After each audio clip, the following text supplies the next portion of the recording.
1997 අගෝස්තු 31 ඩයනා කුමරියගේ මරණය මුළු ලෝකෙම ඇත්තටම කම්පා වුණු සිදුවීමක්. ඔව් ඒක නම් එහෙම තමයි. ඒ කියන්නේ ඒ වෙලාවේ ඒක ලොකු ආරංචියක් වුණා. ඉතින් අද අපි බලමු මේ සිද්ධියෙන් පස්සේ මතුවුණු අර විවිධ කාරණා. විමර්ශන, මතභේද, අර කුමන්ත්‍රණ කටාපවා තිබුණා නේද? ඒ ගැන ටිකක් ගැඹුරින් කතා කරමු. හරි ඒක හොඳයි. ගොඩක් පැති තියෙන මේ කතාවේ. අපේ මේ කතා බහට අපි පදනම් කරගන්නේ ප්‍රංශ, බ්‍රිතාන්‍ය නිල විමර්ශන වාර්තා. ඔව් අර ඔපරේෂන් පැජට් කියන එක විශේෂයෙන්ම. ඔව් ඒකයි අල්ෆයිඩ් නඩුව, පත්තර වාර්තා, විකිපීඩියා සටහන් පවා මේ කුමන්ත්‍රණ ගැන තියෙන. ගොඩක් මූලාශ්‍ර තියෙනවා. ඉතින් අරමුණ තමයි මේ හැමදේම අරගල මේකේ ඇත්ත නැත්ත හොයන ගමන් වැදගත්ම කරුණු ටික අපේ අහන අයට සරලව කියන එක. හරි. පටන් ගමු එනම්. සිදුවීම මතක් කළොත් ආයෙත් 1997 අගෝස්තු 31 පැරිස් නුවර අර පොන්ට් ද ලැල්මා උමං මාර්ගය. ඔව්. මර්සිඩීස් කාර් එකක් කනුවක ඇප්පෙනවා. ඩයඩා කුමරියේ ඩෝඩිෆයිඩ් රියදුරු හෙන්රි පෝල් තුන්දෙනාම නැති වෙනවා. බේරුනේ අර ආරක්ෂක නිලධාරි ට්‍රෙවර් රීස් ජෝන්ස් විතරයි. හරි. දැන් නිල සොයා ගැනීම ගත්තොත් ප්‍රංශ විමර්ශනයෙන් මොකද කිව්වේ? ප්‍රංශ විමර්ශනයේ ඒක 1999 එකේ ඉවර වුණේ. එයාලා කිව්වේ රියදුරු හෙන්රි පෝල් හොඳටම බීලා ඉඳලා තියෙනවා නීතිමය සීමාව වගේ 3 ගුණයක්. 3 ගුණයක්. ඔව්. ඒ වගේම අර විෂාදනාශක වගේ දේවල්ුත් පාවිච්චි කරලා කියලා තහවුරු වුණා.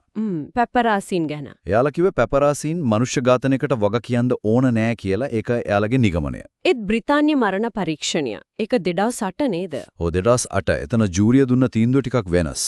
කොහොමද? එයාලා කිව්වේ මේක නීති විරෝධී ඝාතනයක්. ඒකට හේතු උනේ රියදුරුගේ නොසැලකිල්ලයි පස්සෙන් ආපු පැපරාසින්ගේ නොසැලකිල්ලයි දෙකම කියලා. ඒ කියන්නේ දෙගොල්ලොන්ටම වගකීම පැවරුවා. ඔව්. ඒ වගේම ආසනපටි නොදාපු එකත් මරණවලට හේතුවක් වුණා කියලාත් සඳහන් කළා. අර ඔපරේෂන් පැජට් ගැනත් කියන්න ඕන. අල්ෆයිඩ්ගේ චෝදනා. ඔව්. මොහම්මද් අල්ෆයිඩ් කරපු කුමන්ත්‍රණ චෝදනා 175ක් විතර. 175ක්. ඔව්. 175ක් මෙයාලා පරීක්ෂා කළා. ඒක ලොකු විමර්ශනයක්. හරිම සංකීර්ණයි වගේ නේද? දැන් හෙන්රි පෝල් ගැන තියෙන මතභේද ගත්තොත් එයා බීලා හිටියා කියන එක. ඒක තමයි ප්‍රධානම කාරණය. නිල රුධිර පරීක්ෂණ වරින් ඒව තහවුරු වුණා තමයි. අර ඇසේ වීදුරු තරලේ පවා පරීක්ෂා කළා. ඒත් සමහරු ප්‍රශ්න කරනවා නේද අර CCTV එකේ එයා සාමාන්‍ය විදිහට ඉන්නවා පේනවා කියලා. ඔව් ඒ කතාව තිබුණා. ඒ වගේම අර රුධිර සාම්පල් ඒවේ විශ්වසනීයත්වය ගැනත් ප්‍රශ්න ආවා. DNA පරීක්ෂණවල පොඩි ගැටලු තිබුණා කියලා මරණ පරීක්ෂකවරයාම පිළිගත්තා. එහෙමද? ඒ තීන්දුව දුන්නේ බීලා හිටියා කියලාමද? ඔව්. අවසාද තීන්දුව ඒකයි. අර කාබන් මොනොක්සයිඩ් කතාවකුත් තිබුණා නේද? එයාගේ සිරුරේ තිබුණා කියලා. ඔව්. ඒක කොහොමද ආවේ කියලා විවිධ මත තිබුණා. එයා බෑග් වලින්ද දුම් බීපු නිසාද? ඒක හරියටම පැහැදිලි වුණේ නෑ. කේක මත තිබ්බා. අනිත් ලොකු චෝදනාව තමයි එයා රහස් ඔත්තු සේවාවලට වැඩ කළා කියන එක. MI6 වගේ. අනේක. ඒක කිව්වේ ප්‍රධාන වශයෙන් මොහමඩ් අල්ෆයිඩ්. එයා කිව්වේ හෙන්රි පෝල් MI6 එකට වැඩ කළා සල්ලිත් ගත්තා කියලා. එයා ළඟ සල්ලි තිබිලා හම්බ වුණා කියලාත් කියවුණා නේද? ඔව් සල්ලි තිබුණා. ඒත් ඔපරේෂන් පැජට් එකෙන් කිව්වේ එයා MI6 එකට වැඩ කළා කියලා ඔප්පු කරන්න කිසිම සාක්ෂියක් නැහැ කියලා. අර රිචඩ් ටොම්ලින්සන් කියන කෙනා. එයා මුලින් මොනවද කිව්වේ? එයා හිටපු MI6 නිලධාරියෙක්. එයා මුලින් ඒ වගේ ඉංගි පළ කළා. හැබැයි පස්සේ එයාගේ කතා ඉල්ලා අස්කරගත්තා වගේ වුණා. එයාගේ විශ්වසනීයත්වයට ප්‍රශ්න වුණා. හරි. දැන් පැපරාසීන් පැත්තට හැරෙනොත් ප්‍රංශ විමර්ශනයේ න්යායව නිදහස් කළා. ඔව් මනුෂ්‍ය ඝාතනයට වග කියන්න ඕනේ නෑ කිව්වා. ඒත් බ්‍රිතාන්‍ය මරණ පරීක්ෂණය කිව්වේ එයාලලි ලුහු බැඳීමත් මේකට දායක වුණා කියලා. හරියටම. නීති විරෝධී ඝාතනයට දායක වූ සාධකයක් කියලා තමයි කිව්වේ. නීතිමය පැත්තෙන් මොකද උනේ? අල්ෆයිඩ් පැමිණිල්ලක් දාලා තිබුණා පුද්ගලිකත්වයට හානි කළා කියලා. ඒකට ප්‍රංශයේදී කෙනෙකුට යූරෝ 1ක දඩයක් නියම වුණා. නාමික දඩයක්. යූරෝ 1ක්.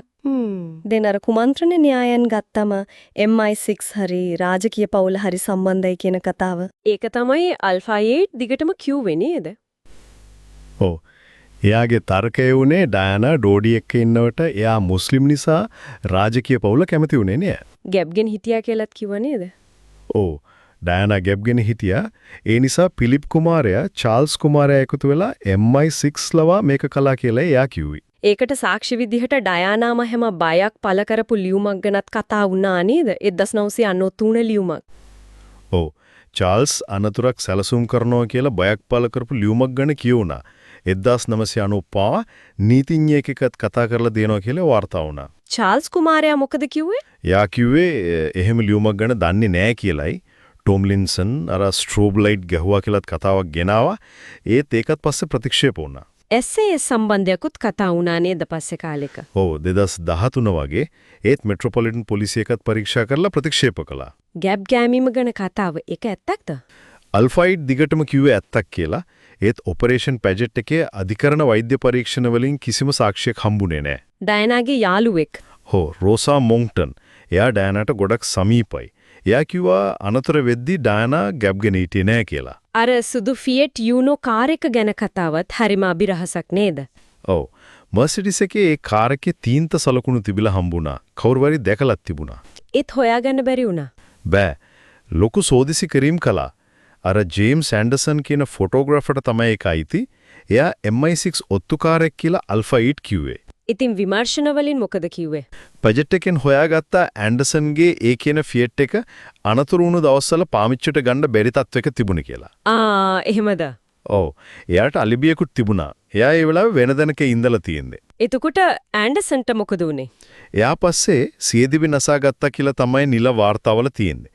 අර ලීවෙන් තන් කියන කෙනා ගැනත් සැකයක් ආවා. එයා කාර් එක ආයෙ පේන්ට් කරලා තිබුණා. ඒත් ඒක තොප්පුනේ නෑ. ආසන පටිකතාවත් හරිම කනගාටුදායකයි නේද? ඩයනා ඒක දාලා හිටියේ නෑ. විශේෂඥයෝ කියන්නේ ඒක පැලඳගෙන හිටියානම් තුවාල ගොඩක් අඩු වෙන්න තිබුණා. සමහර වෙලාවට ජීවිතේ බේර ගන්නත් තිබුණා කියලා. අනිත් අයගේ සීට් බෙල්ට්ස් වැඩ කළාද?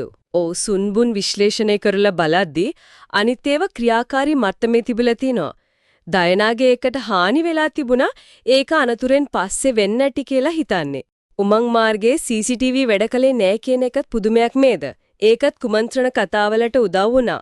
නිල පැහැදිලි කිරීම වුණේ ඊ හරිය තිබ්බ කැමරා ගොඩක් වෙලාවට ගොඩනැගිලි වල ආරක්ෂාවට තිබ්බේවා කියලයි. රථවාහන පාලනයට තිබ්බ එකක් එක්කෝ රෙකෝඩ් උනේ නැහැ.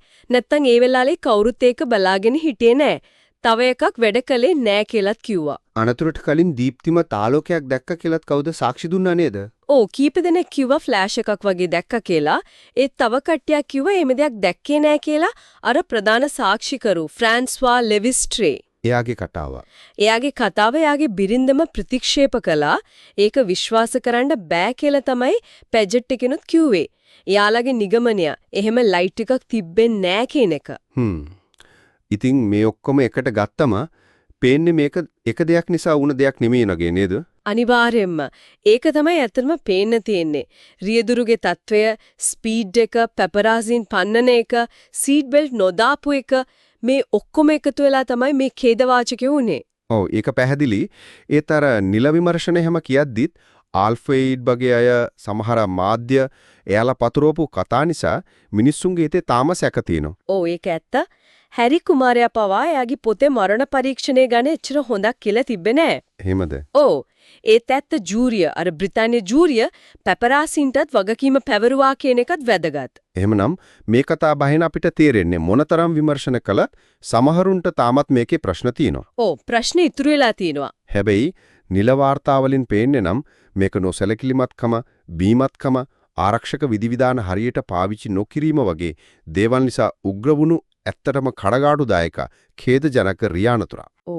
අවසාන වශයෙන් පොඩ්ඩක් හිතන්න දෙයක් ඉතුරු කළොත් ඩයානාට තිබ්බා අර දෙවන්ත මාධ්‍ය පීඩනය. ඒක නෙමෙයි. ඒකයි එදා රෑ සිද්ධ වුණු දේවන් පිළගැස්මයි දිහා බලද්දී මේ මුළු සිදුවීමෙන්ම ප්‍රසිද්ධ චරිත එයාලගේ පුද්ගලිකත්වය මාධ්‍ය මේ අතර තියෙන සම්බන්ධය ගැන මොනවද අපිට කියන්නේ? ඒක හොඳ ප්‍රශ්නයක්. 1997 ඉඳන් අද වෙනකොට ඒ තත්වය ඇත්තටම වෙනස් වෙලාද? නැත්නම් සමහර වෙලාවට තවත් ඒ පීඩනය වැඩි වෙලාද කියලා හිතන්න වෙනවා.